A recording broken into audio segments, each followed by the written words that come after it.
21 अप्रैल तक 3 से 5 सालों के 5X का एक्शन प्लान तलब कर लिया है। वजारत मनसूबाबंदी ने तमाम मुतल्लिका वजारतों से 5 E's का फ्रेम वर्क तलब किया है। ज़राए का कहना है कि तमाम स्टेक होल्डर्स के जरिए 5 E's के फ्रेम वर्क के नफाज की कोशिशें तेज की जाएंगी। वजारतों को 3, 5 और इसी तरह से 3 साल का काबिल अमल प्लान पेश करने की हिदायत की गई है। इस खबर से मुतल्लिक आपको आगाह कर रहे हैं कि प्लान में मुख्तसर दरमियानी तवील मुद्दत के मंसूबे भी शामिल होंगे। मजीद बात करेंगे नुमाइंदा ABN न्यूज़ शाहिद अजमल से। शाहिद, बताइएगा इस हवाले से। जी बिल्कुल, वजारत मनसूबाबंदी ने 21 अप्रैल तक 3 से 5 सालों के 5 E's का एक्शन प्लान जो है वो तलब कर लिया है और वजारत मनसूबाबंदी की तरफ से तमाम मुतल्लिका वजारतों से 5 E's का फ्रेम वर्क तलब किया गया है।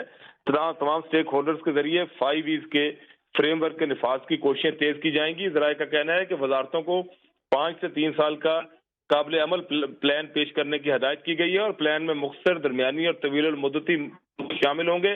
मुख्तसर मुद्दत का मनसूबा 1 साल का, दरमियानी मुद्दत का 2 से 3 साल का और तवील मुद्दती मनसूबे जो है 3 से 5 साल के होंगे।